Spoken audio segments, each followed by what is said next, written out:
Praise. మనము జీవము గల దేవుని ఆలయమై ఉన్నాము. అందుకు దేవుడు ఇలాగు సెలవిచ్చుచున్నాడు, నేను వారిలో నివసించి సంచరింతును, నేను వారి దేవుడునై యుందును, వారు నా ప్రజలై యుందురు.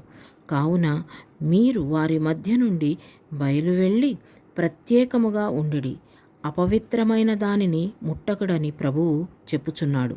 మరియు నేను మిమ్మును చేర్చుకొందును, మీకు తండ్రినై యుందును, మీరు నాకు కుమారులను కుమార్తెలునై యుందురని సర్వశక్తి గల ప్రభువు చెప్పుచున్నాడు. ప్రియులారా, మనకు ఈ వాగ్దానములు ఉన్నవి గనుక దేవుని భయముతో పరిశుద్ధతను సంపూర్తి చేసుకొనుచు శరీరముకును ఆత్మకును కలిగిన సమస్త కల్మషము నుండి మనలను పవిత్రులుగా చేసుకొందుము.